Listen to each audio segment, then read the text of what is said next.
Good evening, good morning, good afternoon. Coming live from Fire Up Your Heart, children of God, and that's you, and that's you, and that's me, and that's me.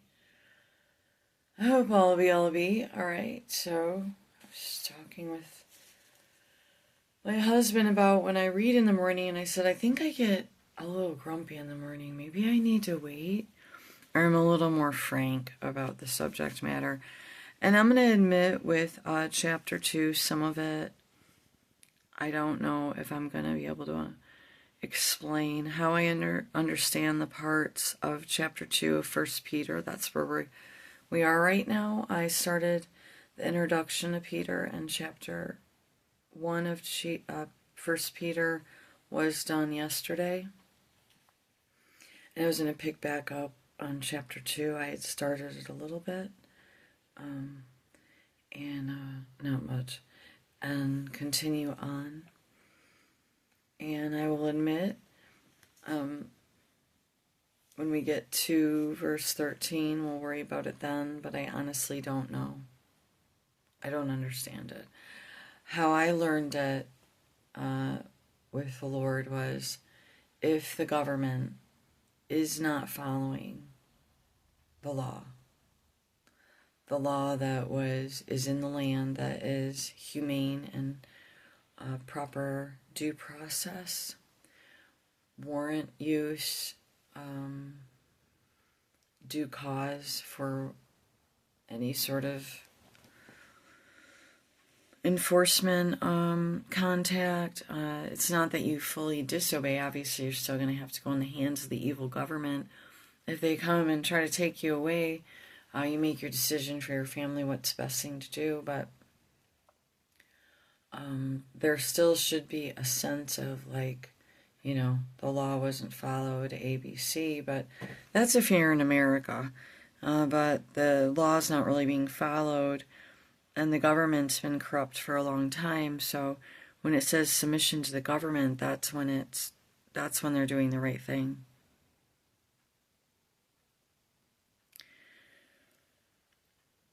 It means, like, not going out of your way to break the law and be completely out of control. But we're going to continue on. It's already 2 minutes in. My name's Heather. I live in Southeast Michigan. This is Fire Up Your Heart for Truth. And the station started up as Fire Up Your Heart, Children of God, and a few other names several years ago. Maybe again this week or a week following, I will get into a little more of my testimony of when I found Jesus. I was actually on a road to atheism, be it I knew it or not. I was already on the agnostic realm, but still curious, because I don't know if I ever would have been a full atheist, because I definitely had some spiritual experiences, but I don't know if I would have picked the belief in Jesus.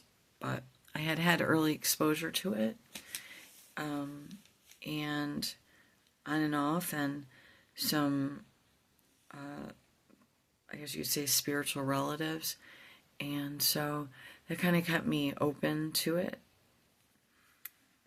But my heart was actually starting to harden by the age of 19. How hardened? Just kind of, I don't know, arrogant maybe.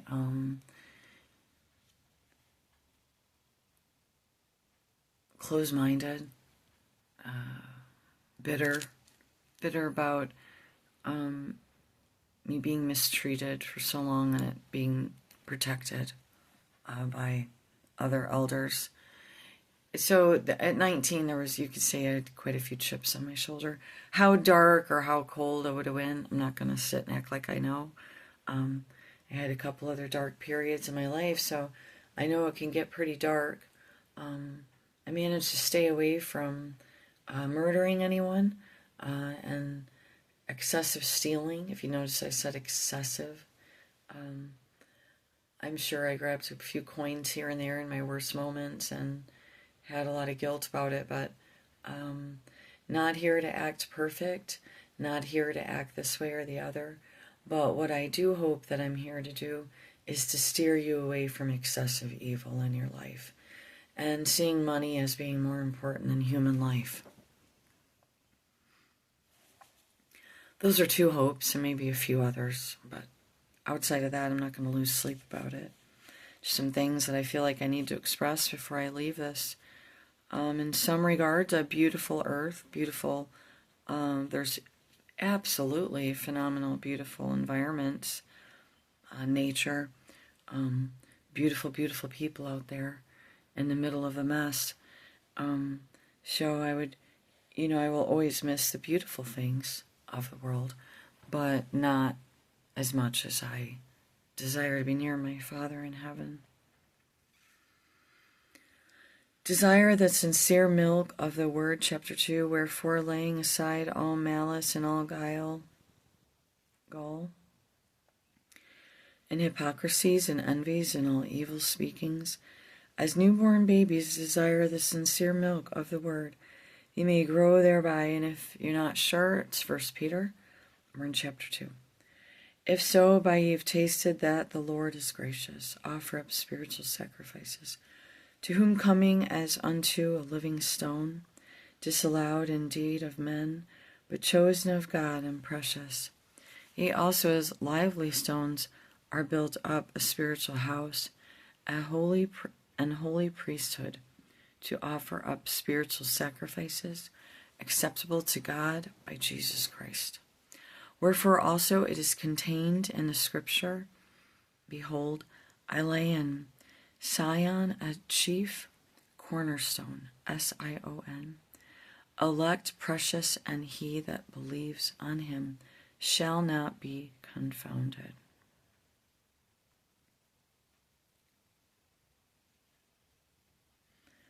Chosen, put to shame, shall not be put to shame.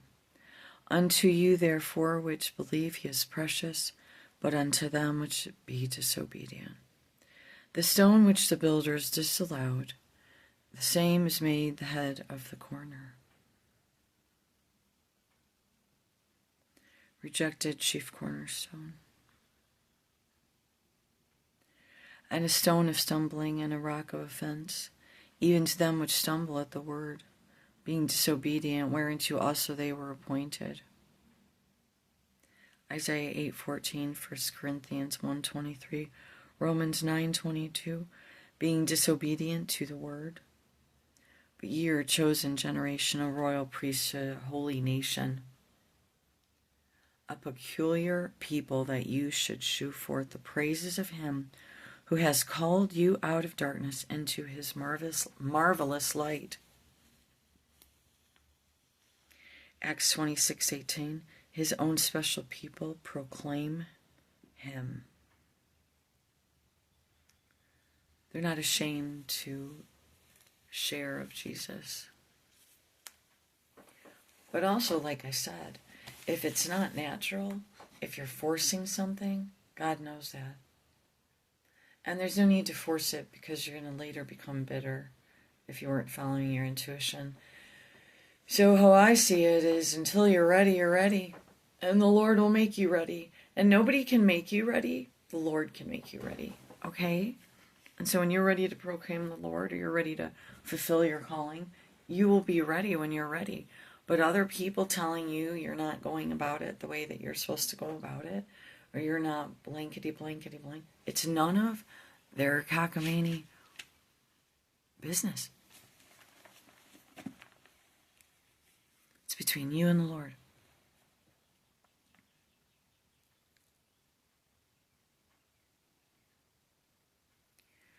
Chapter 2 of verse 10, which is the time past were not a people, but are now the people of God, which had not obtained mercy, but now have obtained mercy. Excuse me, I messed up there. Which had not obtained mercy, but now have obtained mercy. And since this is so intense, we're going to stop there. Abstain from fleshly lusts. We'll start. 11. Dearly beloved, I beseech you, as strangers and pilgrims, abstain from fleshly lusts, which war against the soul. Having your conversation honest among the Gentiles, that whereas they speak against you as evildoers, they may be your good works which they shall behold, glorify God in the day of visitation. And other scriptures to reference, and maybe other words translated, for verses 11 and 12 is James 4:1, Philippians 2:15, Matthew 5:16, and 9:8, conduct, honorable. And then we're going to stop at submission to the government, and we will continue tomorrow with submission in business and submission in marriage, because I want to be able to back my claims.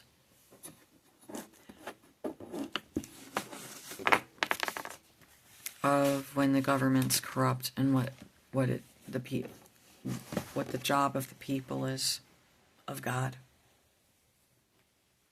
what their job was, especially in the new covenant. So even when I, get a railing and I'm just not able to listen to more railing on Sunday anymore, I'll be honest, I need someone that's going to spend at least 2 hours, if it's 2 hours, 1 hour on what are we doing to become better as people so that we can combat the wiles of the devil. And if that's not in the sermon, then it's time for the Lord to find us a new home, so it wasn't like a home anyways. It was online, but it was still a sense of gathering and togetherness. But from what I am sensing, it's just creating a bunch of egotistical, judgmental, complaining, people that live up in an ivory tower that aren't really doing much about it. And I think as a people, if we are going to complain about the corruption, what are we doing in our own world? What are we doing about it?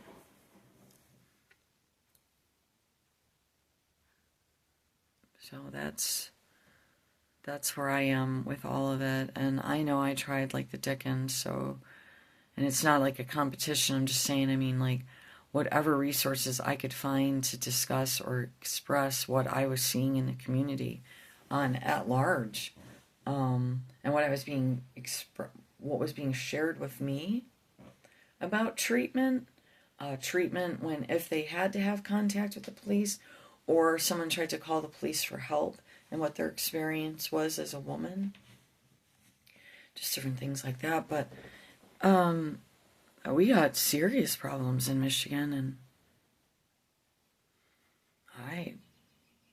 for the life of me, not sure what God's doing about it. So, and I'm not meaning that in a mean manner. I don't know.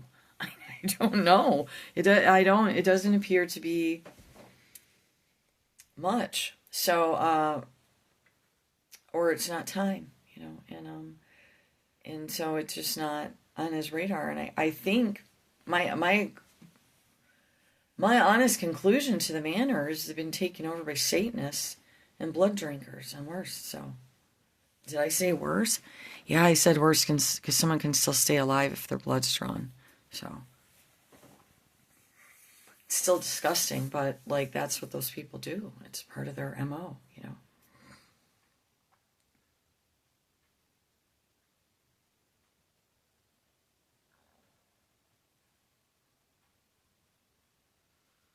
So I think Michigan's been taken over by the synagogue of Satan, and there's not a whole lot of hope.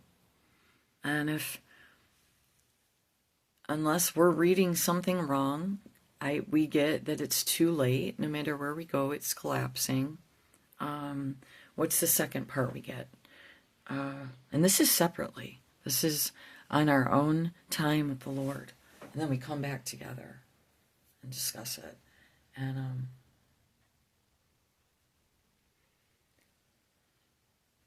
we had a time or two, we felt like we had to just bump out, and it's not there. I don't know. Can't bump out. The state's got me held on a bond. It's on purpose. They know I know. And they know they were sloppy, and they didn't know how sloppy they were. They already had most people really scared. So, someone like me, scared in different ways than another person, but it propels me to have courage. It's not appealing to organized crime networks. It's quite terrifying, actually. So, but see, then there is hope in that. Because it means that maybe they're not all bad. Because if they were all bad, then what would be the need to cover it up? All right, well, I love you guys. You have a good day. I still took it to 15 minutes. Love you. Bye.